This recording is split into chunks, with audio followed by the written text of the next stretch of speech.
Intro ist durch, da bin ich wieder, ja, und ich freue mich total, dass ich euch heute dieses Schmuckstück hier zeigen kann, dass ich es reviewen kann, denn ich habe, steht ja schon oben drauf, eine Gas Blowback Variante von einem Heckler & Koch PSG1 in meinen Händen. Das Ganze von Umarex und der Firma VFC aus Taiwan realisiert. Ich hätte nie gedacht, dass irgendwann mal eine Gas Blowback Variante von dem PSG1 auf den Markt kommt. Ich habe immer mal gehofft, dass es ja vielleicht eine neue Elektroversion gibt, denn die Toki Marui, die es schon seit ca. 15 Jahren gibt, hat auch schon ein bisschen Staub auf dem Gehäuse. Wie gesagt, 15 Jahre alt, teils aus Kunststoff gefertigt. Sehr, sehr viel Liebe ins Detail gesteckt, auch allein der Karton, alles sehr, sehr schick, aber halt schon steinalt. Also wurde es auch richtig Zeit, dass mal was Neues kommt. Und das jetzt noch als Gas Blowback aus Metall und von VFC hergestellt, die ja wirklich Wert auf Detail legen. Ja, ich bin hin und weg. Aber ich bin schon wieder meine Review weit hinaus. Wir sind ganz am Anfang. Wir fangen mit dem Lieferumfang an, beziehungsweise mit dem Preis. Erhältlich ist das Gewehr, denke ich mal, in kürzester Zeit in sämtlichen Airsoft-Shops und Waffenläden, die es so gibt. Ich weiß nicht, wann das Review jetzt hier rauskommt, wann das Gewehr rauskommt. Der Preis liegt so zwischen 799 und 750 Euro, was ich soweit gesehen habe. Schaut einfach mal bei euren Lieblings-Airsoft-Shop vorbei. Da werdet ihr es bestimmt finden. So, Lieferumfang hatte ich euch ja im Auspackvideo auch schon kurz gezeigt, was euch da erwartet. Da kommt zum einen mal dieser kleine, dezente, schwere Koffer hier. Abschließbar sogar und gepolstert, sodass ihr das Gewehr auch sicher zum Airsoft-Spiel transportieren könnt. Dann natürlich das Gewehr selber, ein Gasmagazin, dann gibt es noch einen Speedloader dazu mit dem passenden Adapter. Hier empfehle ich euch, den Adapter auf jeden Fall festzukleben, damit ihr ihn nicht verliert. Dann gibt es von Umarex hier noch eine Sicherheitsanweisung in verschiedenen Sprachen. Und dann gibt es auch noch eine Anleitung zum PSG1, wie ihr damit umzugehen habt, wie man das Gewehr lädt, wie man das Hop-Up einstellt, wie man alle Justierungen vor sich nimmt, das auseinanderbaut. Und hinten gibt es auch noch eine Explosionszeichnung. Bodycheck und Ersteindruck. Obwohl Ersteindruck, wer den richtigen Ersteindruck sehen will, der muss auf jeden Fall mein Auspackvideo sehen. Da flippe ich förmlich aus und bin auch sehr, sehr, sehr sprachlos. So hat mich das Teil hier umgehauen.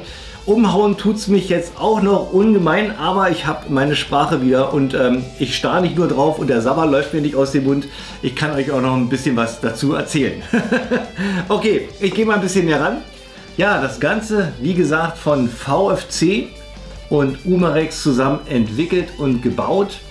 Haben wir hier 1:1 Maße und auch soweit es geht einen 1:1 Airsoft Nachbau von dem Heckler & Koch Präzisionsschützengewehr 1. Da wir hier auch alle Lizenzrechte haben, haben wir auch sämtliche Markings an Bord, die wir auch beim Original PSG1 finden. So einigermaßen, es gibt ein paar Abstriche, da kommen wir gleich drauf. Aber dennoch wurde hier viel, viel Wert gelegt, dass man auch, wenn man will, auch Real Steel Parts anbringen können, wie zum Beispiel den Schaft, den Griff oder ein Original Hensoldt Zielfernrohr oder ein Handschutz oder sogar hier den Ladehebel, wenn man möchte. Also hier denke ich mal begrenzt nur die Verfügbarkeit und der Geldbeutel, was man hier noch aus dem PSG 1 rausholen kann. Materialien haben wir hier den Lauf aus Aluminium. Ich denke mal, das haben sie gewählt, um das Gewicht hier also einigermaßen in Grenzen zu halten. Das wiegt jetzt schon über 5 Kilo. Ein wahrer Brocken. Ich denke, mit so einem langen Stahllauf wäre das richtig heftig. Ja, Griff und Stock aus Polymer. Der Griff hier ist nicht aus Holz gefertigt, sondern aus Kunststoff, ist sehr, sehr gut nachgebaut, aber da muss auf jeden Fall noch ein bisschen Holz ran. Was wir natürlich schmerzlich vermissen, ist hier irgendwie eine Art Zielfernrohr. Das fehlt hier leider, da wir hier die spezielle PSG 1 Aufnahme haben und hier eigentlich ein Hensoldt drauf gehört, hat sich Umarex dazu entschlossen, hier eine kleine Railbrücke drauf zu machen, sodass ihr dennoch die Möglichkeit habt, hier ein Zielfernrohr eurer Wahl anzubringen. Dazu aber auch noch später mehr. Ja, Verarbeitungsqualität absolut top, gibt es nichts zu meckern von VfC. Die wissen wirklich, wie man Airsoft-Repliken baut. Da gibt es echt nichts zu meckern. Die Beschichtung auch wieder erste Sahne, so ein schönes Schwarz, sauber aufgetragen. Gibt es hier keinerlei ja, Kritikpunkte, was die Geschichte hier angeht von außen. Wir haben hier eine kleine Naht hier am Schaft, aber alles sauber verarbeitet, passt genau hier. Ja, hier wackelt nichts, hier verwindet nichts, es sieht alles richtig passgenau aus und es fässt sich natürlich auch absolut genial an. Ein richtig schönes, traumhaftes, zeitloses Gewehr, was einfach unglaublich ist. Wenn man über Scharfschützengewehre aus aller Welt spricht, gibt es einige, deren Namen man nur mit Ehrfurcht ausspricht. Ich weiß nicht, wie man es anders sagen soll. Das PSG 1 zum Beispiel ist so ein Scharfschützengewehr. Es hat so den Mythos der unerreichbaren Präzision, Made in Germany, den absoluten chirurgischen Instrument für den Scharfschützen. Ja, ich würde sagen, wir nutzen die Chance. Ihr seht, ich habe auch schon das Original Hensoldt Zielfernrohr hier montiert. Wir nutzen die Chance und ich erzähle euch mal ein bisschen was über die Reels. Ich finde, das sollte hier auf jeden Fall mit rein. Denn das ist nicht nur ein Airsoft-Gewehr so für Spieler, sondern es wird auch wahrscheinlich viele, viele Sammler, Deko-Sammler und vielleicht auch Sportschützen interessieren, die schon immer mal ein PSG 1 haben wollten. Denn als Sportschütze, kann ich euch gleich vorab nehmen, werdet ihr wahrscheinlich in Deutschland so ein PSG 1 nicht kaufen können, vielleicht nur mit BKA Sondergenehmigung. Denn das Gewehr wird hier als Kriegswaffe klassifiziert, obwohl es keinen militärischen Hintergrund hat, sondern nur als Polizeigewehr diente. Und ich denke mal, das ist der gute Sprung, um mal etwas über den Grundstein zu diesem PSG 1 zu erzählen. Das ist ein dramatischer, ein leider blutiger Grundstein, der gelegt worden ist. 1972 bei den Olympischen Spielen in München haben Terroristen israelische Sportler als Geiseln genommen und im Zuge der Geiselbefreiung gab es mehrere Probleme. Zum einen durfte die Bundeswehr bzw. ihre ausgebildeten Scharfschützen nicht für diesen Einsatz genommen werden. Das verbietet das deutsche Recht. Es musste die Polizei sein, die die Geiseln befreien sollte. Und da gab es zum einen das Problem, dass die Polizei dafür überhaupt nicht ausgebildet war. Zum zweiten hat es auch nicht das geeignete Gerät dafür gehabt. Und auch viele Entscheidungen, die damals getroffen worden sind, führten zu der puren Apokalypse. Denn die Polizei war nur ausgerüstet mit dem Standard G3 und hat über Kim und Korn bei Dämmerung versucht, die Terroristen auszuschalten. Und es ging so schief, dass im Endeffekt nachher zum Schluss alle Geiseln gestorben sind. Und dieses Szenario sollte sich in Deutschland nicht nochmal wiederholen und so wurde die GSG 9 gegründet, eine Spezialeinheit, die genau für solche Situationen ausgebildet wird und die brauchte natürlich auch das passende Gerät für ihren Job. Es sollte ein Scharfschützengewehr sein, ein halbautomatisches Scharfschützengewehr, was in der Lage war, auf Entfernungen zwischen 100 bis 600 Metern mehrere Schussfolgen abgeben zu können und das in einer präzisen chirurgischen Weise, dass es auch wirklich ohne Probleme Ziele ausschalten konnte. Als erstes Gewehr kam das Walther WA 2000 auf den Markt. Das war eine grundlegende Neuentwicklung eines Scharfschützengewehrs in Bullpup-Bauweise, das man so nicht wieder gesehen hat. Davon wurden aber nur 176 Stück gebaut, weil die Produktionskosten dermaßen teuer waren, dass es sich nicht gelohnt hatte, das in Massen herzustellen. Und so wurden nur so ungefähr 176 Stück gebaut, und heutzutage ist es der heilige Gral unter den Scharfschützengewehren. Wer so ein Gewehr kaufen möchte, der muss bis zu 75.000 Dollar dafür hinlegen. Das hatte ich irgendwo mal gesehen, als ich das Review zu der Airsoft-Variante der Ares Walther WA 2000 gemacht habe. Wer sich dafür interessiert, ich packe euch den Link da oben mal rein. Sehr, sehr interessant. Und dann 1985 war es endlich soweit. Heckler & Koch präsentierte das PSG 1, das Präzisionsschützengewehr 1. Und wenn man sich dieses Gewehr anschaut, sieht man, Heckler & Koch hat einen ganz anderen Weg eingeschlagen als Walther mit dem WA 2000, hat also keine komplette Neuentwicklung gemacht in diesem Sinne, sondern hat sich als Basis ein bekanntes Modell herausgesucht, das Sturmgewehr G3 von Heckler & Koch, was im Einsatz der Polizei und Bundeswehr zu dieser Zeit war. Wenn man sich das mal anschaut, kann man die Ähnlichkeiten wirklich sofort erkennen. Es sind aber wirklich nur Ähnlichkeiten. Heckler & Koch hat hier viel getüftelt und gebastelt, um aus dem PSG 1 das präziseste halbautomatische Scharfschützengewehr der Welt zu bauen. Und das hat es wirklich geschafft. Heckler & Koch gab eine Garantie heraus mit diesem Gewehr, dass es eine Präzision hat von einer Winkelminute. Das heißt, der Streukreis auf 100 Meter beträgt maximal 3 cm und dann immer wieder multipliziert, zum Beispiel auf 300 Metern wären das dann maximal 9 cm. Wenn das Gewehr dieses nicht schafft, wurde der Lauf aussortiert, es wurde neu konstruiert, bis das Gewehr wirklich diesen Standard einhielt, und dann ging es erst in den Verkauf. In den Koffern, die mit dem Gewehr mitgegeben worden, war dann auch eine Zielscheibe mit dabei. Wenn ich die finde, blende ich die mal ein. Da kann man sehen, dass es von Heckler & Koch eingeschossen worden ist auf 300 Meter, und man kann sehen, dass die Präzision hier eingehalten worden ist. Apropos Präzision, das Gewehr ist wie gesagt 35 Jahre alt und hat eine bessere garantierte Präzision von Heckler & Koch bekommen als das moderne G28 von Heckler & Koch, hier auch als VFC Gas Blowback Variante.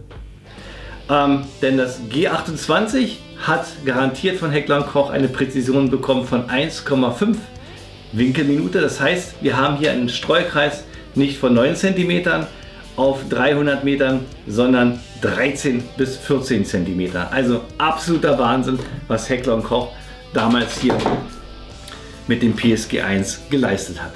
Das Gewehr hatte damals, glaube ich, einen Stückpreis gehabt von 10.000, 15.000 D-Mark. Wurde als Komplettset verkauft in einem Koffer, das habt ihr ja im Intro gesehen. Darunter war einmal dieses Dreibein hier von Gabini.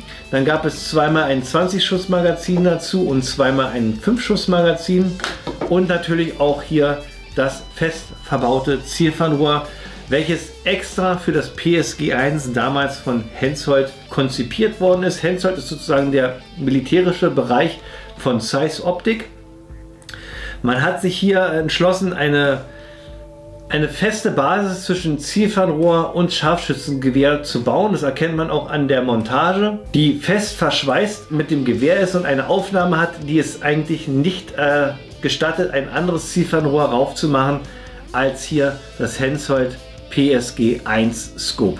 Zur damaligen Zeit ein absolut nachvollziehbarer Entschluss, denn so bildet das Zielfernrohr mit dem Scharfschützengewehr eine absolute Einheit, und auch die vorgegebene Präzision des Gewehres wird halt auch bestimmt durch das verwendete Zielfernrohr, und durch diese feste Basis gab es auch keine Möglichkeit, dass es hier irgendwelche Abweichungen gab. Bei dem Hensoldt PSG 1 handelt es sich um eine feste 6-fach-Vergrößerung mit einer einstellbaren Visierung hier für einen Zielbereich von 100 bis 600 Metern. Daraus erkennt man auch, dass es hier kein militärischer Einsatzzweck ist, sondern eher mehr ein polizeilicher. Denn der Militär geht vielleicht bei 300 los und geht dann weit über die 600 Meter heraus. So hat halt dieses Zielfernrohr hier genau die Abstimmungen bekommen, die es auch für den Einsatz benötigt. Wir haben hier die Einstellung links und rechts und haben auf der anderen Seite sogar noch die Möglichkeit, das Gewehr bzw. das Zielfernrohr zu beleuchten. Hier an der Stelle haben wir die Möglichkeit, die Fokussierung einzustellen. Dann haben wir eine Lichtschutzblende, eine Abdeckkappe, die man hier aufklappen kann, also auch ziemlich alt, so ein Gummiteil, was einfach so umklappt. Im Inneren haben wir ein stinknormales Absehen, ein Fadenkreuz ohne viele Spielereien, war damals auch der absolute Standard. Und man hat aber erkannt in den späteren Jahren, dass auch der Bedarf an anderen Zielfernrohren gegeben ist, und so wurde 2006, glaube ich, das PSG-1A1 gebaut. Das wurde etwas angepasst, und zwar die Aufnahme hier zum Beispiel, dass man auch andere Zielfernrohre anbringen konnte, die dann auch eine gewisse Länge überschritten, sodass es hier auch so ein bisschen Probleme gab hier mit dem Verschluss zum Beispiel. Hier passt es jetzt noch exakt vor dem Zielfernrohr. Wenn das Zielfernrohr länger ist, haben wir natürlich Probleme beim Durchladen, und so wurde hier dieser Lademechanismus ein bisschen überarbeitet, sodass man hier auch längere Zielfernrohre anbringen konnte. Ich nutze die Chance hier in meinem Review, ich denke, das ist für euch auch ganz interessant, dass ich euch kurz mal das Dreibein vorstelle, welches Heckler & Koch den PSG-1 mit in den Koffer gelegt hat. Das Dreibein hier kommt von der Firma Gabini, und anhand dieses Dreibeins kann man schon sehen, welchen Einsatzzweck dieses Scharfschützengewehr hier hat. Hier geht es also nicht darum, dass der Scharfschütze schnell seine Position wechseln kann, dass er viel unterwegs ist im Einsatzgebiet, sondern dass er sich stationär einrichten kann. Und von daher ist dieses Dreibein hier eine optimale Wahl, denn hier kann der Scharfschütze sich das Gewehr optimal auf sein Ziel einstellen, ohne große Einschränkungen zu haben. Ich zeige euch das mal, ich nehme mal das Gewehr hier kurz zur Seite. Wir haben hier die Möglichkeit, durch diese Rändelschraube die Höhe zu justieren. Das geht ganz fein. Wenn man seine Höhe gefunden hat, kann man hier mit der Rändelschraube das Ganze fixieren. Die Gabel, wo das Gewehr aufliegt, ist schwenkbar, ist hier auch nochmal gummiert, also einigermaßen rutschfest.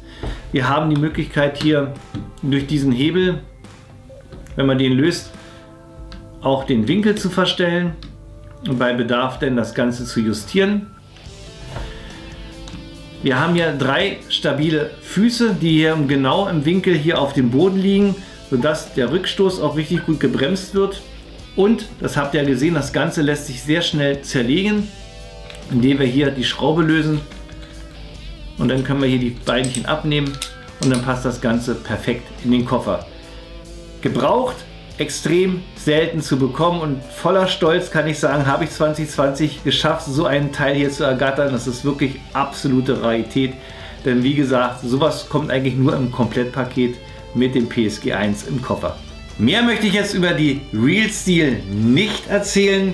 Das mache ich dann im Details- und Funktionspart der Airsoft hier, die ich bei mir auf dem Tisch habe. Wir reden hier immer noch von einer Airsoft, die ich hier auf dem Tisch habe. Man merkt also, es hat sich schon richtig schön stark vermischt, Real Steel und Airsoft. Es ist der absolute Wahnsinn, was VFC hier bzw. Umarex gebaut hat für uns. Von daher schiebe ich das so ein bisschen dann in den Airsoft-Part hinein. Kurz zum Schluss, natürlich eingesetzt dann von der GSG 9 vom SEK hier in Deutschland, weltweit auch im Einsatz bei Spezialeinheiten für den Einsatzzweck, für das es gebaut worden ist, auf Entfernung bis zu 600 Metern mehrere Ziele schnell ausschalten zu können mit einer Präzision, die nur ein Chirurg mit seinem Skalpell hat. Dieses Skalpell haben jetzt auch die Scharfschützen in ihren Händen mit den PSG 1. Kommen wir zu dem Thema Markings, gerade für Sammler ein ganz, ganz wichtiger Punkt, und hier muss ich sagen, hier hat VFC oder sagen wir mal eher Umarex mich richtig enttäuscht. Zwar haben wir ja auf der linken Seite vom Systemgehäuse schön tief geprägt PSG 1, Heckler & Koch, Kaliber 7,52x51, aber Umarex hat es wieder geschafft und hat hier eine individuelle Seriennummer drauf gelasert. Das zerstört zum einen schon farblich so ein bisschen das Gesamtbild und es ist auch nicht authentisch. Dass es besser geht, das weiß ich, denn VFC hat auch für die PSG 1 wieder eine Asia-Variante auf den Markt gebracht, wo wir hier keine individuelle Seriennummer haben, sondern eine immer gleichbleibende. Die ist hier auch tief eingeprägt und genau nach dem Standard aufgebaut wie auch beim Original. Zusätzlich haben wir hier auch noch die deutschen Beschusszeichen drauf. Dass die hier nicht auf die europäische Variante gehen, kann ich noch verstehen, aber mit der Seriennummer, das geht hier wirklich gar nicht. Das gleiche haben wir auch auf der anderen Seite. Auf dem Griffstück hat hier Umarex bei der europäischen Variante hier Leipzig Trademark of Heckler & Koch GmbH hier angebracht. Ist ja nicht so dramatisch, kann man vielleicht mit ein bisschen Brünierung ein bisschen dunkler kriegen, aber dass es besser geht, hat VFC auch gezeigt. Bei der Asia-Variante befindet sich das Ganze hier nicht auf dem Griffstück, sondern auf dem Gehäuse und wird durch den Griffstück verdeckt, sodass der Sammler hier keine Sicht hat auf diese Trademarks. Der letzte Unterschied, den die Asia-Variante zur europäischen hat, finden wir hier auf der rechten Seite hier am Magazingehäuse. Bei uns ist hier nichts angebracht, ist auch soweit authentisch.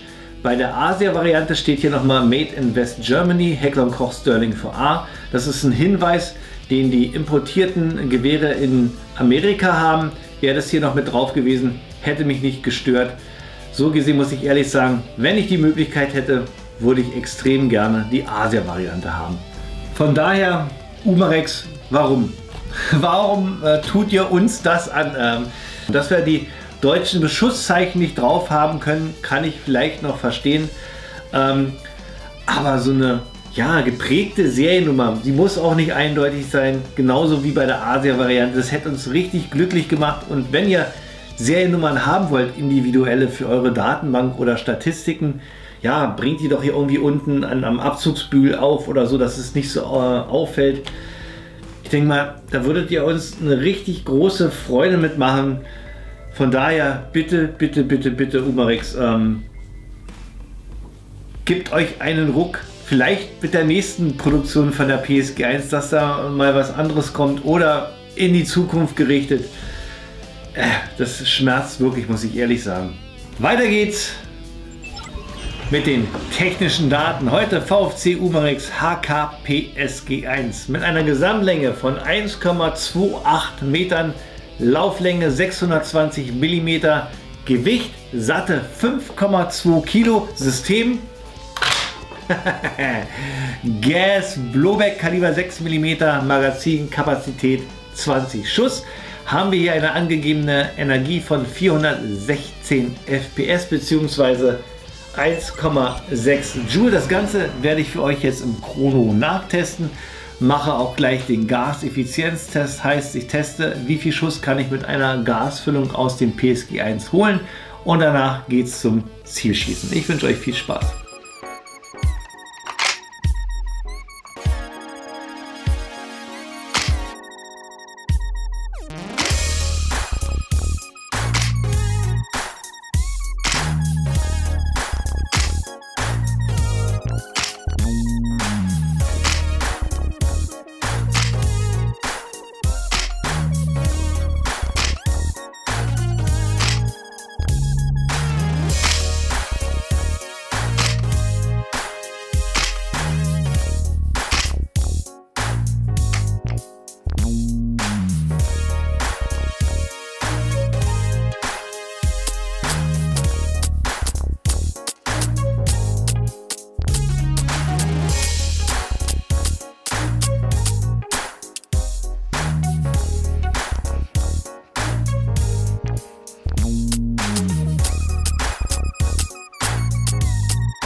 Kommen wir zum Schusstest mit der PSG 1. Ich habe für euch auf 30 Meter auf ein 50 x 50 cm großes Ziel geschossen mit 0,28 Gramm Bio-BBs. Die Temperatur -1 Grad und genau 3 Tage bevor der Schneefall eingesetzt hat und die absoluten Minusgrade hatte ich also sozusagen nochmal Glück gehabt.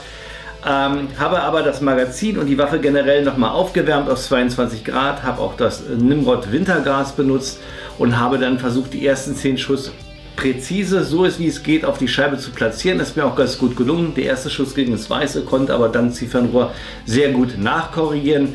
Und zum Schluss habe ich dann die letzten Schuss hintereinander rausgeballert, waren dann insgesamt 18 Schuss und alles eigentlich ziemlich schön ins Schwarze, sodass ich hier einen schönen Streukreis hatte von ca. 10 cm. Das blende ich euch jetzt gleich auch nochmal ein. Von daher muss ich sagen, bin ich absolut zufrieden mit dem Ergebnis auf 30 Meter. Natürlich muss man das Ganze später auch nochmal auf höhere Entfernung testen, denn das ist schließlich ein Scharfschützengewehr. Aber ich hoffe, dass ich bald dazu komme. Ja, das war der Schusstest. Machen wir weiter mit den Details und Funktionen. Ich arbeite mich für euch von vorne bis nach hinten durch. Ja, und ich würde sagen, fangen wir gleich mal vorne an. Der massive, lange Außenlauf ist auf jeden Fall ein Identifikationsmerkmal von dem PSG1. VFC bzw. Umarex hat hier als Material Aluminium gewählt. Das hat auf jeden Fall einen Gewichtsgrund, denke ich mal, denn wir haben hier eine Gesamtlänge von 650 mm, genauso wie beim Original. Eine Wandstärke von 7,23 und einen Durchmesser von 22 mm. Wenn man das auf Stahl umrechnet, denke ich mal, würden wir bestimmt auf 3 Kilo kommen. Mit dem Gesamtergebnis, dass wir wahrscheinlich auch auf die 8 Kilo kommen wie das Original, ist natürlich extrem genial für den Sammler. Vielleicht kommt da mal ein Stahllauf hinterher. Für den Airsoft-Spieler ist es natürlich besser, wenn er mit 5 Kilo rumrennt und nicht mit 8 Kilo. Denn je länger der Tag vergeht, desto länger und schwerer werden die Arme. Ja, zurück zum Außenlauf. Der sitzt hier bombenfest im Gehäuse. Hier gibt es nichts zu meckern. Hat VFC Umarex perfekt gemacht. Hier vorne haben wir nicht die Möglichkeit, irgendeine Kappe abzuschrauben, dass ihr euch hier einen Tracer oder Schalldämpfer anbringt. Aber ich denke mal, das ist hier bei dem PSG1 auch nicht so wichtig. Weiter geht's mit dem Handschutz. Der hat eine Länge von 38 cm und ist trapezförmig aufgebaut. Wenn ich das mal in die Richtung drehe, seht ihr hier, dass wir eine schöne flache Auflage haben. Das ist wichtig für den Scharfschützen, sodass er das Gewehr hier schön sicher zum Beispiel auf Mauerkanten, Fensterrahmen aufsetzen kann. Oder natürlich hier auch auf sein Zweibein. So hat er wirklich eine schöne, stabile Lage, um einen präzisen Schuss ausüben zu können. Wir haben hier auf der Unterseite die Möglichkeit, ein Zweibein zu montieren auf dieser Schiene, die hier unten angebracht ist. Umarex bzw. VFC hat euch hier auch schon eine Aufnahme mit zur Verfügung gestellt. Hier könnt ihr zum Beispiel einen Harris Zweibein oder Klon anbringen. Alternativ passt hier auch das Original Heckler & Koch Zweibein, welches sehr, sehr schwer zu bekommen ist, so für ungefähr 200 €, wenn man Glück hat. Das passt hier genau auf die Schiene drauf, lässt sich festjustieren, einklappen und auch in der Höhe verstellen. Es gibt sogar von Tokyo Marui den Nachbau von diesem Zweibein, kostet so 75 € und ist auch wesentlich leichter zu bekommen. Da habt ihr natürlich auch die Möglichkeit, authentisch hier das Zweibein hier an dieser Schiene anzubringen. Nochmal zurück zur Schiene. Die hat auch die gleiche Markierung wie beim Original, beginnend von 1 bis 6, 0 und dann wieder von 1 bis 6. Wir können hier auch bei dieser Harris Adapter Montage das Ganze hier auf der Schiene verstellen. Dazu müsst ihr nur die Schraube etwas lösen, hatte ich schon mal gemacht, damit es hier ein bisschen schneller geht. Und dann könnt ihr euch das hier so an die Stelle verschieben, wie ihr möchtet und das dann wieder fest justieren. Es gibt auch eine Gewehrriemenaufnahme, die hier genau reinpasst, ist aber auch sehr, sehr schwer zu bekommen. Abschließend noch ein wichtiger Hinweis. Wenn ihr hier den Adapter abmacht, passt auf, hier ist im Inneren ein kleines Plättchen montiert, was für den sicheren Halt hier sorgt. Ich mache das mal ab. So, lege das mal zur Seite. Und zwar sieht das Plättchen so aus. Das liegt hier drauf auf der Schraube und das kann man sehr, sehr leicht verlieren. Ich jedenfalls habe schon ganz lange danach gesucht. Um den Handschutz zu entfernen, müsst ihr diese Schraube eine Viertelumdrehung nach links drehen. Dann springt euch die Schraube entgegen und dann braucht ihr den Handschutz nur nach vorne abnehmen. Der Handschutz selbst ist einigermaßen verwindungssteif ausgebaut aus Polymer, macht einen sehr soliden Eindruck und ich hatte es euch ja schon gesagt am Anfang, wer möchte, kann den Handschutz auch gegen das Original tauschen. Da liegt der Preis so zwischen 160 und 130 €. Ich habe für euch mal einen Handschutz geordert und werde es dann in einem nachträglichen Video für euch auch nochmal testen. Ich nutze die Chance, dass der Handschutz ab ist, denn so kann ich euch auch zeigen, wie man das Hop-Up hier beim PSG 1 einstellt, denn das ist genauso wie auch beim G3 von VFC. Wir haben hier am Außenlauf dieses breite Einstellrädchen, wo ihr euer Hop-Up klickweise sauber einstellen könnt. Hört mal.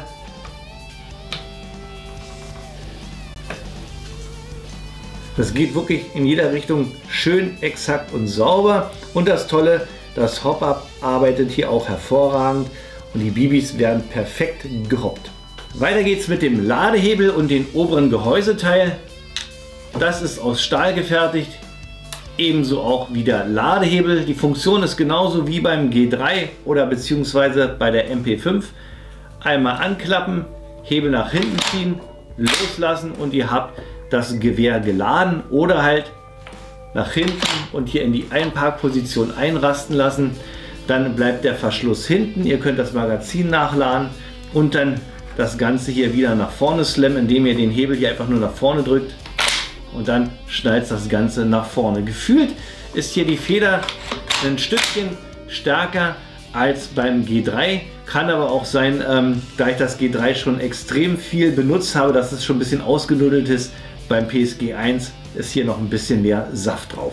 Da wir schon beim Thema Ladehebel laden sind, schauen wir uns gleich den Verschluss noch mal an. Der ist aus Aluminium gefertigt.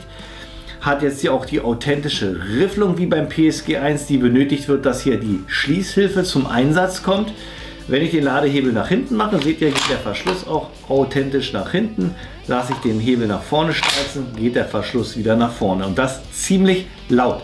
Um das Ganze etwas leiser zu gestalten, um den Terroristen nicht zu erschrecken, hat Heckler & Koch hier dem PSG 1 eine Schließhilfe spendiert, die wir auch vom Forward Assist vom AR-15 kennen.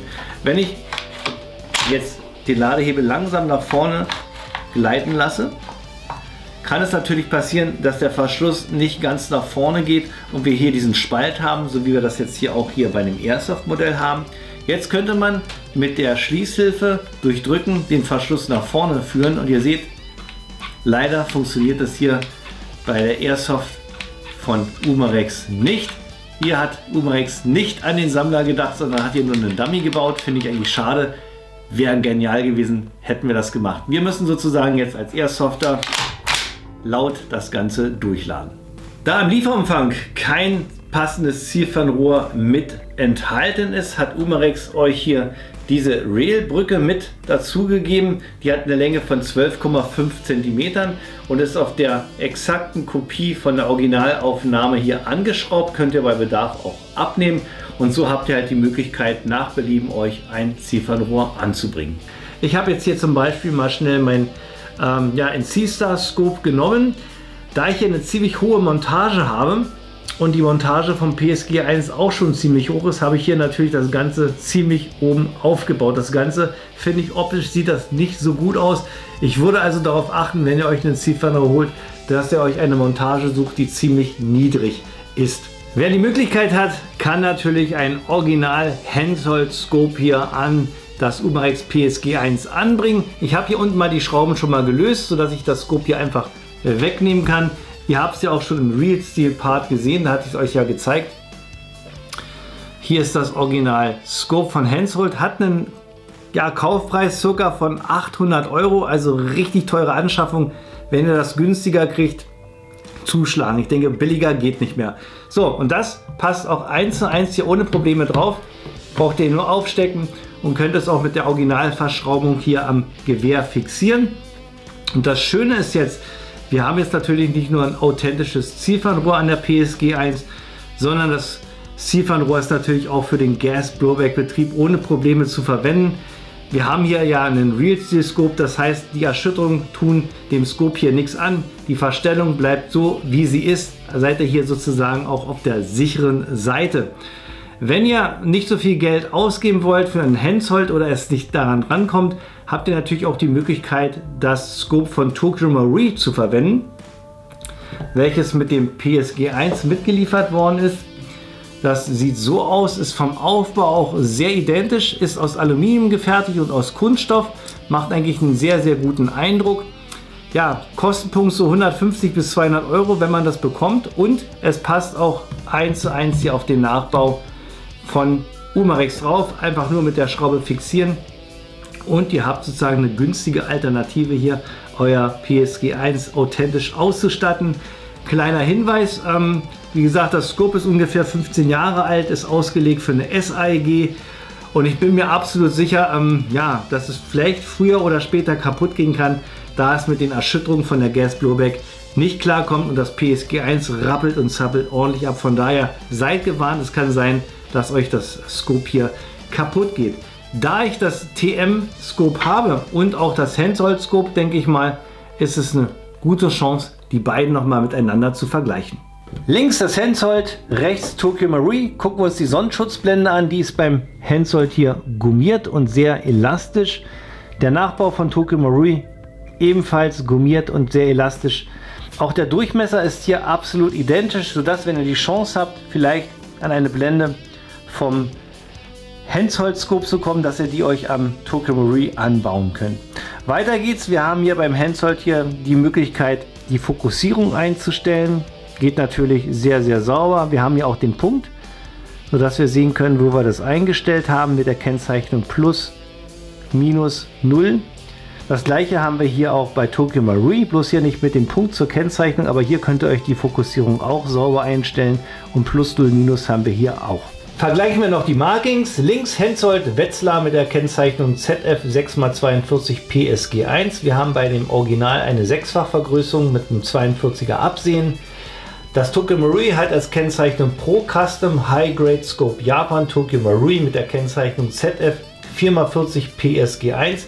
Wir haben hier eine feste 4-fach-Vergrößerung. Schauen wir uns die Einstellrädchen an. Da haben wir oben auf dem Turm die Kennzeichnung ein Klick gleich 1 cm auf 100 Meter mit der Kennzeichnung tief und hoch und der Möglichkeit, das Zielfernrohr zu nullen. Auf der Seite hier unten haben wir die Einstellungen für den Entfernungsbereich. Klickweise 100, 200, 300, 400, 500 und 600 Metern. Das Ganze natürlich sauber zu klicken.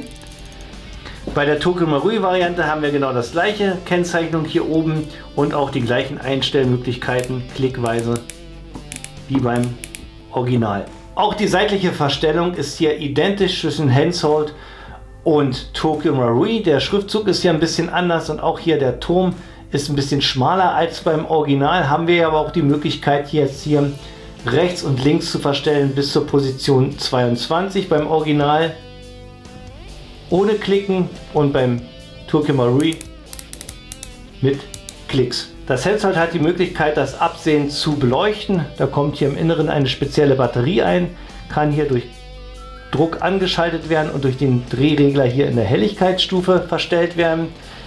Bei dem Nachbau von Tokyo Marui ist das hier nur angedeutet und hat keinerlei Funktion. Und da sind wir auch schon vorne angekommen. Die Abdeckung ist ziemlich identisch. Beim Hensoldt haben wir hier noch eine Abdeckkappe, die wir hier einfach zur Seite aufklappen können.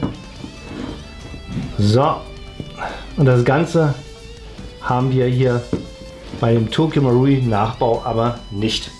Und dann sind wir auch schon bei den Bedienelementen hinten angekommen. Fangen wir mit dem Feuerwahlselektor an. Der ist genauso aufgebaut wie beim Original mit den Positionen 0 für gesichert und 1 für Einzelschuss. Der Selektor sitzt schön stramm und fest im Gehäuse und rastet auch sauber in den einzelnen Positionen ein.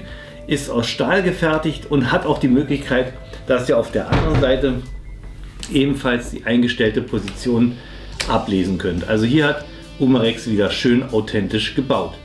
Damit der Scharfschütze sich voll und ganz nur auf das Ziel konzentrieren muss, hat das PSG 1 von Heckler & Koch ein paar ergonomische Bauteile bekommen, wie zum anderen auch hier der Abzugsschuh. Den hat natürlich VFC bzw. Umarex auch übernommen. Der Abzugsschuh verbreitert sozusagen die Auflagefläche für den Abzugsfinger, sodass es hier schön sauber aufliegt.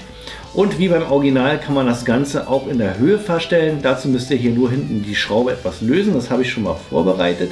Und dann seht ihr, könnt ihr hier den Schuh so verstellen, dass es für euch eine optimale Position ergibt. Und das Ganze dann wieder fixieren. Auch das Griffstück selber ist sehr ergonomisch gefertigt. Im Original besteht dieser Teil hier aus Holz. VFC bzw. Umarex hat aus Kostengründen sich entschlossen, das Ganze hier aus Kunststoff zu fertigen. Das ist aber sehr, sehr solide und von Weitem sieht das auch, ja, Holz ziemlich ähnlich. Wir haben hier auch die Fingerrillen angebracht. Hier auch geht es hier auch ein bisschen schmaler zu, sodass die Hand hier wirklich sehr ergonomisch anliegt. Und um den Schützen so ein bisschen Entlastung zu geben beim Schießen, haben wir auch nochmal die Handballenauflage, die man hier natürlich wie beim Original auch verstellen kann. Dazu einfach hier die Schraube etwas lösen und dann könnt ihr hier das Ganze hoch und runter schieben, so wie ihr es für euch braucht. Ich habe es eigentlich fast schon ziemlich oben, so. Dann mache ich das wieder fest. Und das Tolle ist jetzt wirklich, die Schießhand ist jetzt extrem entlastet. Also man braucht jetzt hier nicht groß greifen, sondern die Hand liegt hier schon auf und der Abzugsfinger braucht jetzt nur noch ganz geschmeidig seinen Job tun. Schauen wir uns das Abzugsverhalten an. Ich lade die Airsoft einmal durch und dann schießen wir mal im Dry Fire. Der Abzug ist leider genauso schwammig wie beim Umarex G3. Das heißt, wir spüren hier den Druckpunkt überhaupt nicht. Wir müssen das lernen, den Druckpunkt zu erreichen. Der liegt bei ungefähr 5 mm. Ich mache es mal. Finger vorsichtig nach hinten. So, ich denke mal, jetzt habe ich ihn. Wie gesagt, man spürt hier rein gar nichts. Man muss es sich wirklich beibringen. Und jetzt noch mal ein bisschen drücken. Ach, siehst du, noch 1 mm. Jetzt müsste ich ihn aber haben. Löst der Schuss sauber aus. Der Resetpunkt ist jetzt auch ganz interessant, wenn man das Ganze langsam macht. Was man ja macht, wenn man als Scharfschütze unterwegs ist, beziehungsweise einen präzisen Schuss ausüben will, hat man so das Gefühl, wenn ich den Finger nach vorne mache, dass der Abzug den Finger nicht folgt, sondern das Ganze ein bisschen hakelig ist. Und dann an einem Punkt springt der Abzug auf einmal nach vorne. Zack. Und jetzt müssen wir wieder sozusagen die vollen 5 mm wieder gehen. Wir haben also keine große Kontrolle, den Druckpunkt zu erreichen. Jetzt habe ich ihn wieder. Und dann kann ich den Schuss ausüben. Wenn ich das schnell mache, wie beim G3, fällt es natürlich nicht auf. Finger nach vorne, zack, kommt der Abzug hinterher. Und so könnt ihr natürlich schießen und natürlich auch ein bisschen schneller, wie wir es beim G3 kennen. Das funktioniert natürlich beim PSG 1 genauso. Dennoch muss ich ehrlich sagen, wäre schon cool gewesen, wenn wir hier einen präziseren Abzug mit gefühlten Druckpunkt da an Bord hätten. Kommen wir zum Magazin bzw. zum Magazinlöseknopf. Das PSG 1 von Heckler & Koch hat nur diesen Knopf hier auf der rechten Seite des Schützens und nicht so wie beim G3 auch hier den zusätzlichen Hebel. Daran hat Umarex auch gedacht und diesen entfernt. Des Weiteren, wenn wir schon an dieser Stelle sind, fällt euch auch bestimmt auf, dass wir hier keinen Bolzen haben zum Entfernen des Griffes. Auch das ist beim Original PSG 1 ebenfalls so und das hat Umarex auch umgesetzt. Ja, fangen wir mit dem Magazin an. Ich nehme es mal raus, ich drücke also hier auf den Knopf und dann entfernen wir mal das Magazin. Und dann kommen wir zunächst zu einer Sache, die Community bzw. die Fans des PSG 1 absolut blöd fanden, um es so zu sagen. Wir haben hier im Lieferumfang nur ein Standard 20 Schuss Magazin. Ist authentisch, selbst im Koffer sind die 20 Schuss Magazine mit dabei. Aber wer so ein PSG 1 authentisch betreiben will, der braucht ein 5 Schuss Magazin. VFC hat damals gesagt, ist technisch nicht möglich. Wir haben durch den verringerten Gastank nicht genug Power, um dann das PSG 1 zu betreiben. Tja, daran hat keiner geglaubt und dann ging es los. Die Community hat sich selber dran gesetzt und angefangen zu basteln. Die haben sich einfach ein Standard 20 Schuss Magazin genommen, haben es hier abgesägt um die Größe eines 5 Schuss Magazins, haben den Gastank schön zugeschweißt, damit er dicht ist, neu beschichtet das Ganze und was soll ich sagen, es funktioniert ohne Probleme. Ich blende euch mal ein paar Bilder dazu ein, auch ein paar bewegte. Das PSG 1 funktioniert ohne Probleme auch mit einem 5 Schuss Magazin. Und soweit ich jetzt gehört habe, hat VFC das jetzt wirklich erkannt, dass wir sowas brauchen und wird wohl ein 5 Schuss Magazin bauen. Ist wie gesagt aber nur ein Gerücht. Ich werde noch ein bisschen warten. Sollte sich das nicht herausstellen, dass es kommt, werde ich mir wahrscheinlich hier auch so ein 20 Schuss Magazin kürzen. Bevor wir jetzt zu den Magazinen weiter einsteigen, möchte ich euch noch mal zeigen, wer nur zu Deko-Zwecken ein 5 Schuss Magazin nutzen möchte. Ich habe hier mal von einem Original PSG 1 hier ein 5 Schuss Magazin in der Hand. Könnt ihr legal erwerben, hat also nichts mit irgendwelchen Verboten zu tun mit den Magazingrößen. Erst ab einer Kapazität von 10 plus ist das verboten. Hier ein 5-Schuss-Magazin könnt ihr ohne Probleme erwerben. Und ja, es passt sogar so einigermaßen hier in die Airsoft Replik. Der Kasten ist ein bisschen breiter hier als beim VFC Nachbau. Und wir haben das Problem, dass hier der Punkt, wo der Magazinlöseknopf bzw. die Halterung hier einsetzt, das Ganze hier ein bisschen zu schmal. Das heißt, es rastet nicht ordentlich ein. Ich zeige es euch mal. Wir können es reinstecken. Dazu müsst ihr hier den Knopf drücken. Und dann rastet das Ganze nicht ein, sondern man kann es ein bisschen reinziehen. Dann sieht das so aus.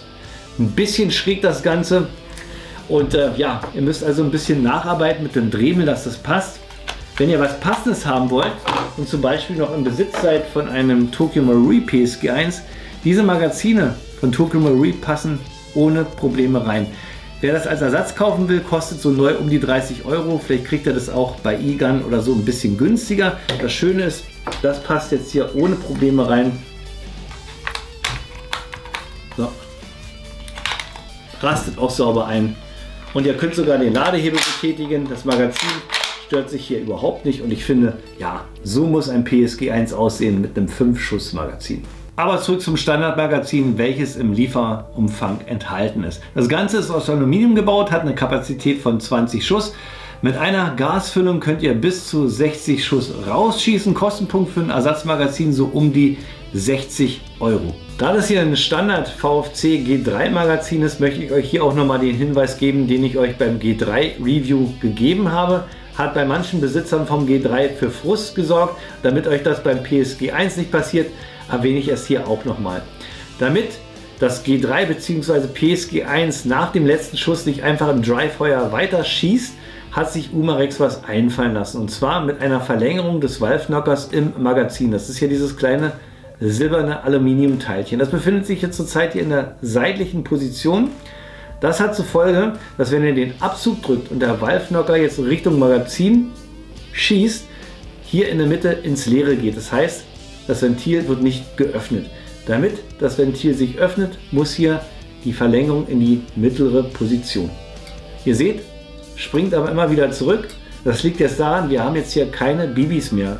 Wenn der Follower ganz oben ist, wird das Ganze entriegelt und die Verlängerung zur Seite geschoben. Ich zeige euch das mal. Wenn ich jetzt hier mal mit einem Sechskantschlüssel den Follower nach unten drücke, kann ich jetzt die Verlängerung in die mittlere Position legen. Und jetzt ist das Schießen wieder möglich. Wenn keine BBs mehr drin sind, ich nehme mal den Schlüssel vom Follower, springt das Ganze wieder zur Seite. Heißt also, ihr legt jetzt hier die BBs rein, vergisst den Hebel in die mittlere Position zu machen. Das heißt, ihr habt zwar geladen, aber könnt nicht schießen. Daher immer dran denken, wenn ihr geladen habt, Hebel in die mittlere Position. Möchtet ihr nur Dryfire haben, könnt ihr das auch so machen. Dann nehmt ihr einfach auch so einen Steckschlüssel, steckt den Follower ein Stückchen rein und dann habt ihr hier diesen Hebel. Den drückt ihr jetzt einfach nach vorne. So, wenn ihr den nach vorne gedrückt habt, könnt ihr hier den Schlüssel weglassen und dann bleibt hier die Verlängerung immer in der mittleren Position und geht auch nicht weg. Das heißt, jetzt könnt ihr ohne Probleme Dryfire machen. Wenn ihr da keinen Bock mehr drauf habt, nimmt ihr hier wieder den Schlüssel, nimmt den kleinen Hebel hier wieder nach vorne und dann springt das Ganze wieder zur Seite. Und da sind wir auch schon hinten angekommen beim Schaft. Und der Schaft ist ebenso wie der ergonomische Griff ein markantes Kennzeichen für das PSG 1. Wie ich euch schon im Real Steel Part erzählt habe, hat sich Heckler & Koch viele Gedanken gemacht, wie es den Scharfschützen die Arbeit erleichtern kann. Und zum einen der ergonomische Griff, dass die Hand hier schön ruhig aufliegen kann und der Schütze nicht gestört wird bei seiner Ausübung.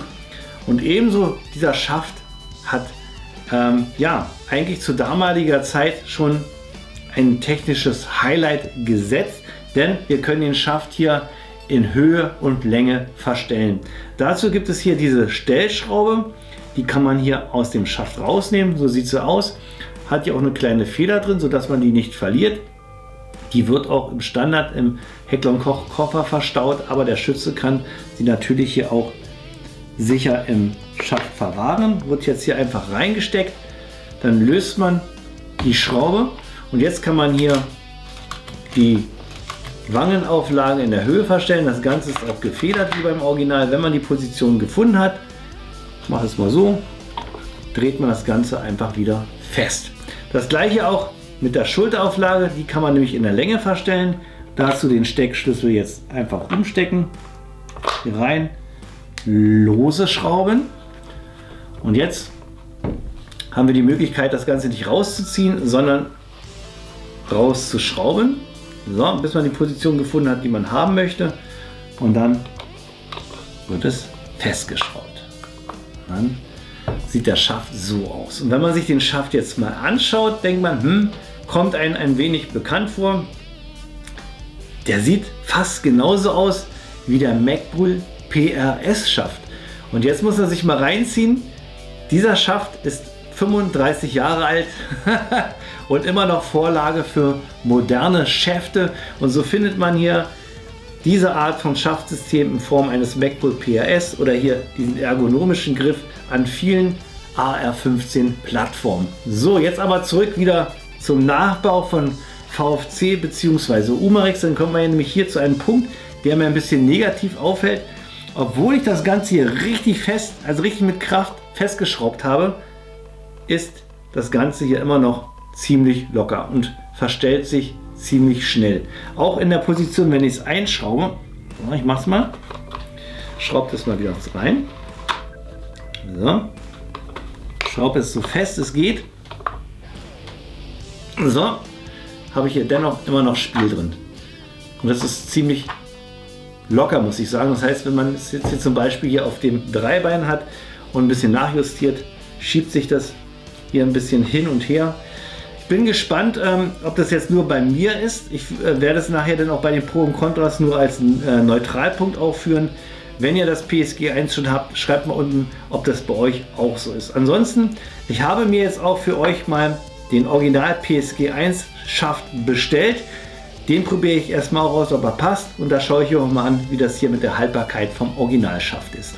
Da wir schon bei Neutralpunkten sind, füge ich hier noch einen hinzu. Mir ist aufgefallen, dass dieser Bolzen hier im hinteren Bereich ziemlich locker ist. Hier habe ich überhaupt gar keinen Widerstand, den rauszunehmen. Der sitzt richtig locker. Egal, auch wenn ich ihn so reinstecke, sitzt ziemlich leicht.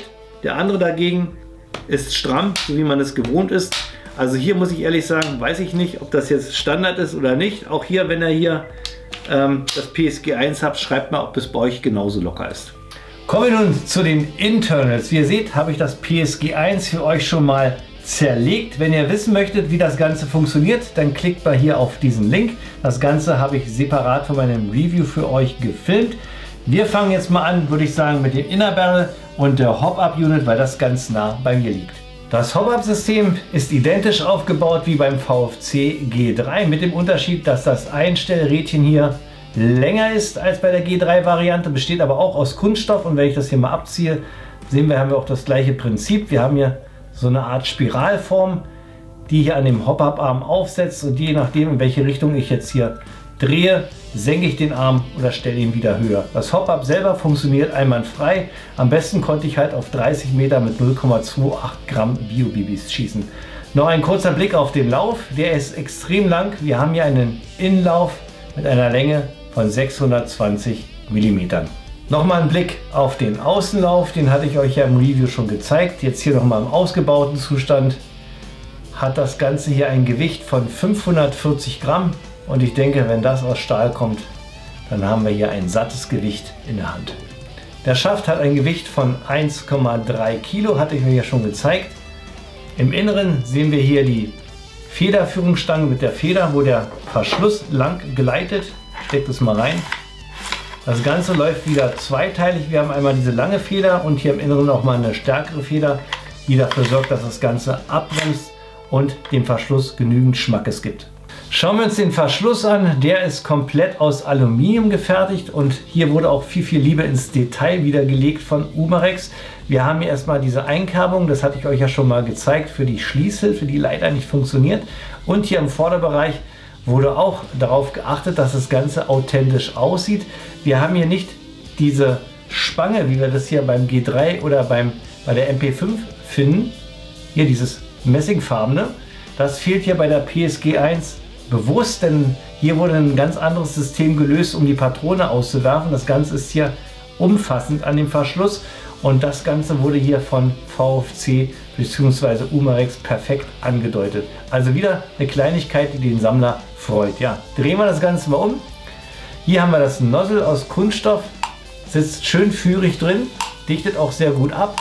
Und das Tolle, wir haben jetzt hier wie beim G3 auch ein N-Pass-System verbaut, wo ihr halt mit einem Innen-Sechskantschlüssel hier die Leistung einstellen könnt, wie viel Gas nach vorne rausgeht, beziehungsweise wie viel Gas nach hinten. So seid ihr eigentlich für jedes Spielfeld gerüstet und könnt eure Energie so perfekt einstellen. Da ich das ausgebaute Griffstück jetzt hier in den Händen halte, denke ich mal, es ist auch nochmal ein schöner Schwenk zur Real Steel. Denn hier hat Heckler & Koch wirklich was ganz Geniales verbaut. Basis war ja das G3 mit einem richtig hohen Abzugsgewicht von 3 Kilo für ein Sturmgewehr, absolut normal, damit der Soldat nicht aus Versehen einen Schuss auslöst.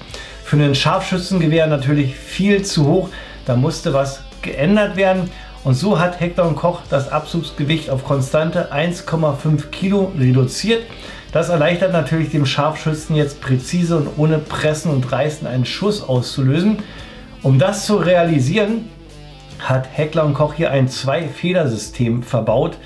Und zwar beim Standard G3 Gewehr sieht das folgendermaßen aus. Der Hammer ist hier im ausgelösten Zustand. Wenn die Waffe durchgeladen wird, geht der Verschluss hier am Hammer vorbei und spannt diesen. So, dann geht der Verschluss wieder nach vorne. Beim G3 befindet sich jetzt der Hammer in dieser Position. Die Feder hier hinten ist voll gespannt. Dadurch habe ich jetzt ein ganz hohes Abzugsgewicht. Um das Abzugsgewicht zu reduzieren, entlaste ich die Feder hier hinten, indem ich den Hammer ein Stückchen nach vorne kommen lasse. Ungefähr bis zu diesem Punkt. Das hat VFC bzw. Umarex ganz gut nachgebaut. Jetzt ist die Feder entlastet. Abzugsgewicht ist reduziert. Problem ist jetzt, wenn ich jetzt auslöse, hat der Hammer nicht genug Power, um konstant den Schlagbolzen mit der benötigten Energie auszulösen, damit die Patrone zündet. Dafür hat Heckler & Koch jetzt hier eine zweite Feder verbaut, die sich hier immer noch in voller Spannung befindet. Wenn ich jetzt den Abzug drücke, wird der Hammer entriegelt, fährt nach vorne und ab einem bestimmten Punkt setzt jetzt die vollgespannte Feder ein und gibt dem Hammer sozusagen nochmal einen richtigen Turbo-Boost, sodass der mit voller Schmackes gegen den Schlagbolzen hauen kann und somit jederzeit gewährleistet ist, dass der Schuss ausgelöst werden kann. Danach fährt der Verschluss wieder nach hinten und das Ganze geht wieder von vorne los. Also so gesehen hat ja Umarex richtig gezeigt, dass es hier was Authentisches nachgebaut hat, obwohl wir hier kein Zwei-Feder-System verbaut haben, sondern wir die gleichen Aufbauten haben wie beim G3 von Umarex. Das zeige ich euch mal. Ich habe hier das G3 Griffstück und ihr seht, der Hammer befindet sich hier auch in der gleichen Position beim PSG 1. Beim G3 sozusagen nicht authentisch, beim PSG 1 ist es jetzt authentisch und das finde ich gerade aus Sammlersicht eigentlich eine ganz interessante Sache. Kommen wir zur Abzugsgruppe. Ich denke mal, das ist für euch wahrscheinlich der spannendste Teil. Hat VFC hier weiterentwickelt? Hat VFC uns hier Stahl endlich verpasst mit dem PSG 1? Ich muss euch leider enttäuschen. Leider haben wir hier die absolut identische Abzugseinheit wie beim G3. Ich zeige mal das Ganze hier vom G3 rein. Alle Bauteile sind gleich mit dem Unterschied hier von dem Abzug. Der ist natürlich schmaler, so wie er beim PSG ist. Hier haben wir G3-Abzug, aber ansonsten im Inneren alles Aluminium und viel Zinkdruckguss. Man sieht hier den Unterschied, dass der Valvenacker hier beim PSG 1 beschichtet ist und hier haben wir hier das pure Zinkdruckguss zur Ansicht. Also schade, schade, schade. Das heißt, dass hier im Laufe der Zeit hier auch Defekte auftauchen können. Sollte es denn soweit sein, müsst ihr das entsprechende Teil dann tauschen. Wenn ihr auf Stahl tauscht, dann achtet darauf, dass auch das Gegenteil auch auf Stahl gebaut ist, denn wenn hartes auf weiches haut, wird es eher noch schlimmer, als es jetzt ist. Ich muss ehrlich sagen, bei mir funktioniert mein G3 noch tadellos. Ich weiß nicht, wie viele Schüsse ich hier rausgehauen habe, könnt ihr ja mal schauen. Ich habe jetzt hier am Hammer ein bisschen Verschleiß und auch hier am Valvenacker. Aber bis jetzt läuft das System einwandfrei. Wie gesagt, das heißt nicht, dass es euch nach 3 Schüssen kaputt geht, aber schade, ich habe echt gedacht, dass Umarex hier für uns ein bisschen Stahl spendiert. Um das Ganze komplett zu machen, zeige ich euch noch mal den ausgebauten Griff hier. Wie gesagt, aus Kunststoff gefertigt, sieht aber rein optisch aus wie Holz. fasst sich schön griffig an. Ja, und ich bin ja mal gespannt, ob da von VFC noch ein Holzgriff nachkommt. Wie gesagt, Holz wäre schon wesentlich geiler als Kunststoff. Als letztes Bauteil zeige ich euch hier das leere Griffstück aus Stahl gefertigt und auch nochmal zum Vergleich vom G3. Da sehen wir, dass wir hier die Bohrung haben für den Bolzen zur Befestigung an das Gehäuse. Hat hier die PSG 1 Variante nicht. Und natürlich hier der Fire Selector mit SEF haben wir hier beim PSG 1 auch nicht. Das soll es soweit gewesen sein von den Internals. Ich baue jetzt das PSG 1 wieder zusammen und dann machen wir weiter mit den Pro und Kontras. Und da sind wir auch schon bei den Pro und Kontras angekommen. Heute VFC Umarex Präzisionsschützengewehr 1. Wir fangen mit den Pros an und an erster Stelle, was wird da kommen? Ganz klar, wir haben hier eine Gas-Blowback-Variante von dem PSG 1. Das muss man sich mal auf der Zunge zergehen lassen, das hätte ich nie gedacht. Von daher kommt das wirklich auf Position 1. 2. Verarbeitungsqualität. Dank VFC traumhaft gefertigt das Ganze. Wir haben hier Stahlprägeweise. Wir haben hochwertiges Kunststoff. Die Beschichtung traumhaft. Wir haben ja kein Grund zum Meckern. Die Verarbeitungsqualität ist wirklich top. Es wackelt hier nichts, es knarzt nichts, es passt alles richtig hervorragend. Nächster Punkt, wir haben hier nahezu 1:1 Bauweise. Das heißt, der Verrückte kann hier upgraden mit RAS-Parts, wie zum Beispiel Handschutz, Stock, Griff oder hier sogar ein Original-Scope anbringen, wenn er möchte. Also hier ist wirklich nur dem Geldbeutel eine Grenze gesetzt, was man hier noch an Aufwertung mit dem PSG 1 machen kann. Nächster Pluspunkt, das Hop-Up-System gefällt mir persönlich richtig gut, ist wieder übernommen worden vom G3. Wir können hier unterhalb des Handschutzes halt mit dem Drehrädchen ganz sauber und präzise das Hop-Up einstellen und es funktioniert auch traumhaft, hat man ja auch beim Schusstest gesehen. Machen wir gleich als nächsten Punkt. Präzision würde ich erstmal sagen, top. Auf 30 Meter konnte ich sehr akkurat damit treffen. Wir haben hier ein Scharfschützengewehr. In diesem Sinne ist es natürlich auch interessant, wie es auf weitere Distanzen sich so macht. Werde ich nachholen, aber jetzt zum jetzigen Zeitpunkt muss ich sagen, ist die Präzision hervorragend. Nächster Pluspunkt, Endpasssystem ist auch wieder verbaut von VFC. Das heißt, ihr könnt eure Energie selber einstellen. Das ist perfekt fürs Spielfeld. Ihr müsst also nicht mit Gassorten experimentieren, mit Green Gas, Red Gas, Wintergas, Black Gas, Performance Gas oder was es da alles gibt. Das könnt ihr jetzt alles schön mit dem Endpass machen. Ja, ich denke mal, das sind alle Pro-Punkte. Machen wir weiter mit den Neutralpunkten. Neutralpunkt habe ich so gesetzt, weil jetzt vieles aus Spielersicht und aus Sammlersicht anders gesehen wird. Deswegen packe ich das jetzt in die Neutral-Ecke. Erster Neutralpunkt sind für mich die Markings. Wüsste ich nicht, dass es eine Acer-Variante hier von dem PSG 1 wie auch von dem G3 gibt, hätte ich wahrscheinlich nichts gesagt, sondern hätte einfach die Tablette geschluckt. So weiß ich aber, dass es besser geht. Von daher ist es für mich ein Neutralpunkt. Ich hätte hier wirklich die authentischen Markings gerne gesehen, sodass wir hier auch in Europa eine absolute perfekte Airsoft-Replik eines PSG 1 auf den Tisch hätten. Von daher Umarex, da möchte ich wirklich, dass da was in Zukunft passiert. Ja, ich hätte so gerne die Asia-Variante. Ebenso muss ich auch noch mal sagen, mit dem PSG 1 kommt hier das Standard 20 Schuss Magazin mit. Alle haben gefordert schon vorab, bringt ein 5 Schuss Magazin raus. Hat VFC nicht gemacht. Die haben immer gesagt, ja, geht nicht, wegen der Performance ist nicht genug Power drauf, damit sich hier ein Schuss löst. Dass das aber funktioniert, hat die Community innerhalb weniger Wochen gezeigt. Die haben einfach das Standard 20 Schuss Magazin genommen, ist einfach gekürzt auf 5 Schuss und es funktioniert tadellos. Von daher, was die Community schafft, kann eigentlich ein großes Unternehmen erst recht schaffen. Von daher hoffe ich stark, dass VFC da was rausbringt. Dann schaut euch das mal an mit einem 5 Schuss Magazin. Ja, das ist die richtige Optik für ein PSG 1. Nächster Neutralpunkt sehe ich in der ähnlichen Richtung, und zwar wurde dem Gewehr hier nicht ein passendes Zielfernrohr verpasst. Sehe ich jetzt ähnlich wie damals mit dem G28 von VFC. Das war absolut perfekt. Aber ein Nachbau von dem Schmidt & Bender Zielfernrohr hatte einfach gefehlt. G28 und Schmidt & Bender ist eine Einheit und das gehört einfach zusammen. Es hat, glaube ich, 2 Jahre gedauert, bis eine Firma eine Replik von dem S&B herausgebracht hat, sodass das Airsoft-Modell jetzt komplett ist. Hier haben wir sozusagen wieder den gleichen, ja, die gleiche Basis. Wir haben ein geniales PSG 1, aber kein passendes Scope. Der Verrückte kauft sich jetzt den Hensoldt, so wie ich, für 800 Tacken oder versucht einen Tokyo Marui Scope aus Kunststoff zu kriegen, kostet aber auch 150 bis 200 Euro. Und ich denke, da hätte VFC auch noch was bringen können.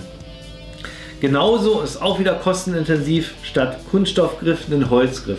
Sehe ich jetzt alles als Neutralpunkt, vielleicht auch als Aufforderung oder vielleicht ist es sogar geplant, vielleicht kommt von VFC da auch noch mal eine Limited Edition von dem PSG 1 raus, mit einem Scope-Nachbau, mit einem 5-Schuss-Magazin, mit einem Holzgriff oder sogar statt Alulauf den Stahllauf, sodass wir die satten 8 Kilo hier fast haben, denn wie das Original. Müssen wir mal schauen. Ich packe es jetzt mal als Neutralpunkt drauf. Nächster Neutralpunkt ist Gaseffizienz. Würde ich jetzt nicht als Pro-Punkt sehen, würde ich jetzt auch nicht als Negativpunkt sehen. Wir haben jetzt hier die Möglichkeit, mit einer Gasfüllung 3 Schuss rauszuholen. Ist für mich Mittelfeld. Ist akzeptabel. Sehe ich jetzt nicht als Pro, aber auch nicht als Negativpunkt. Dann nächster Neutralpunkt packe ich rein, weil ich nicht weiß, ob es nur bei mir so ist. Und zwar hinten hier an der Schulterauflage, obwohl ich das hier ganz festgeschraubt habe, habe ich hier dennoch etwas Spiel links und rechts in der Schulterauflage. Ebenso ist bei mir hier der eine Bolzen, der hier den Schaft fixiert, so locker, dass ich den ohne Widerstand rausnehmen kann. Weiß ich nicht, ob es nur bei mir ist, deswegen packe ich das als Neutralpunkt rein. Kommen wir zu den Negativpunkten. Habe ich eigentlich wenig, eigentlich nur eins, was mich auch überrascht hat. Ich habe stark gehofft, dass die Internals jetzt mit dem PSG 1 überarbeitet worden sind. Ist leider nicht passiert. Es ist immer noch das gleiche drin. Von der Funktion gibt es nichts zu meckern, funktioniert einwandfrei, aber von den gewählten Materialien. Wir haben ja immer noch Aluminium trifft auf Zink Druckguss. Und da genauso damals wie beim G3 Review frage ich mich, das bisschen Stahl hätte man dem PSG 1 auch noch ja, spendieren können. Hätte jetzt den Kohl auch nicht fett gemacht, ehrlich. Und deswegen wundert mich, dass es bei diesem PSG 1 nicht dazu gekommen ist und wir wieder das gleiche wie beim G3 haben. Letzter Negativpunkt ist, da kann man sich aber auch drüber streiten, ist das Preis-Leistungs-Verhältnis. Es ist teuer, aber wenn man mal überlegt, was man da alles für bekommt, ist es wiederum günstiger, wenn man es vergleicht mit dem G28 von VFC. Wir haben jetzt hier einen Preis von 750 bis ja, 790, 799 Euro. Ihr bekommt dafür einen Koffer. Ihr bekommt dafür das PSG 1, was vom Aufbau ein bisschen aufwendiger ist als das G3. Was glaube ich, was kostet das jetzt? 450, 500 Euro, weiß ich nicht. Wir haben jetzt diesen Handschutz hier, wir haben hier diesen verstellbaren Schaft und auch hier diesen verstellbaren Griff, hier den Abzugsschuh. Ist alles ein bisschen ja, aufwendiger und wir haben hier ein bisschen mehr Material mit dem längeren Lauf. Von daher finde ich, Preis-Leistungs-Verhältnis ist okay. Ja, würde ich sagen, ist auch schon wieder so eine Sache, wo man sich drüber streiten kann. Aber ich für mich persönlich finde jetzt den Preis von 750 Euro für das PSG 1 so in Ordnung. Ja, denke mal, das sind alle Pro und Kontras. Machen wir weiter mit meinem Fazit und der Kaufempfehlung. Da habe ich ja eigentlich schon fast mit angefangen.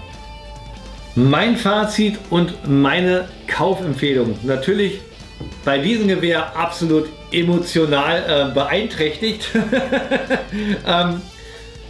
Ich habe mir persönlich eine Kaufempfehlung rausgegeben. Eigentlich hatte ich die auch schon gehabt, wo es noch nicht einmal sichtbar war, ich aber wusste, dass es sowas gibt, war das Ding schon für mich gekauft, egal was da passiert. Weil ich habe mir gedacht, VFC, Umarex machen da nichts verkehrt. VFC legt immer sehr viel Wert aufs Detail und das haben sie jetzt eigentlich auch mit dem PSG 1 geschafft. Ja, Kaufempfehlung geht daher raus eigentlich an jeden Airsoft-Sammler, PSG 1 Liebhaber. wer schon immer mal sowas auf den Tisch haben wollte, hat jetzt die Chance, dies zu tun. Deko-Waffensammler, denke ich mal, werden jetzt auch aufhören, nach irgendwelchen Deko-Modellen von dem PSG 1 zu suchen, was wahrscheinlich richtig schwer ist. Und wenn man dann so ein zugeschweißtes Teil dann kauft, sind das Preisregionen, die schon in dem Bereich gehen, als würde man sich ein unbearbeitetes PSG 1 kaufen. Und das ist ja eigentlich ja, unverständlich. Von daher ist das jetzt die Chance, sich ein PSG 1 zu kaufen. Man kann damit schießen, man kann es zerlegen, man kann es bedienen wie das Original. Es rappelt, es zappelt, es kommt sogar vorne was raus. Absoluter Traum. Das Einzige, was natürlich ein Kritikpunkt ist, ihr müsst euch doch ja, irgendwie auf die Suche machen nach einem passenden Scope. Entweder hier ein Original Hensoldt oder von Tokyo Marine das Scope, damit das so ein bisschen von der Optik her authentisch ist. Ich hoffe und ich bete darum, dass in Zukunft da auch mal eine Replik auf den Markt kommt, sodass alle anderen da auch die Chance haben, sich so ein Gewehr jetzt optisch komplett zu machen. Genau das gleiche hier auch mit dem 5-Schuss-Magazin. Dass das hier leider fehlt, finde ich auch sehr, sehr schade, aber ich bin da auch sehr zuversichtlich, dass da was kommen wird von VFC. Ich sagte ja, Community hat vorgelegt, VFC muss jetzt nachlegen. Wenn sie wollen, brauchen sie nur noch kopieren, dann geht das. Denn ich finde jetzt hier mit dem 20-Schuss-Magazin ist das ja zwar sehr schön, aber ein 5-Schuss-Magazin muss einfach sein. Ja, also für den Spieler, Deko-Waffensammler, absolute Kaufempfehlung. Für den Airsoft-Spieler, ja, für den Renekton, denke ich mal, ist das natürlich auch Pflichtkauf, denn aber natürlich mit passendem Scope, wo er wieder investieren muss. Für den normalen Airsoft-Spieler, der gerne snipen möchte, gibt es natürlich Besseres. Wer denn mit einem PSG 1 spielen möchte, denke mal, Airsoft-Spieler liegen da eher mehr Wert, mit einem elektrobetriebenen Airsoft-Modell rumzuspielen. Vielleicht wird es von VFC auch nochmal eine SAEG-Variante davon geben oder von einem ja, anderen Hersteller. Wer weiß, was die Zukunft da so bringt. Daher für den Airsoft-Spieler, ja, Magazinpreise sind teuer, aber Hop-Up ja, funktioniert tadellos. Internals sind immer noch die gleichen, wenn die kaputt, die laufen. Also mein G3 habe ich immer noch, habe damit auch schon mal ja, nicht viele Spiele gemacht, 2, 3 Spiele habe ich damit mal gemacht. Funktioniert noch tadellos und wenn da mal was kaputt geht, ja, ersetzt man es halt oder rüstet auf Stahlteile auf. Alles kein Problem. Also für den Airsoft-Spieler, wer unbedingt mit einem PSG 1 spielen möchte und sich nicht davor scheut, mit Gas Blowback zu spielen und teure Magazinpreise in Kauf zu nehmen, der kann natürlich sich das PSG 1 holen. Ich denke mal, der legt dann auch nicht so einen großen Wert auf einen Original-Scope. Der kann sich ja dank der Railbrücke da ranmachen, was er möchte. Ja, ich denke mal, das ist jetzt alles gesagt zum PSG 1, hoffe ich. Und ich hoffe auch, dass ihr euch jetzt einen guten Eindruck gemacht habt hier von dem PSG 1 und keinerlei Fragen mehr offen sind. Sollten noch Fragen offen sein, dann haut das alles unten in die Kommentare. Die Kommentare sind jetzt so eröffnet für euch, für die rege Diskussion, die jetzt gerne stattfinden kann. Was haltet ihr von dem PSG 1? Ist das was für euch? Ist das nichts was für euch? Was bemängelt ihr? Was findet ihr toll? Haut das alles unten rein. Das interessiert mich. Ich werde natürlich mich auch rege beteiligen und versuchen, jeden Kommentar zu beantworten, der jetzt kommt. Ist immer meine große Voraussetzung, das zu machen, dass ich wirklich auf jede Kommentare eingehe. So, ich denke mal, jetzt haben wir es, oder? Magazin ist drin. Ich lade mal durch.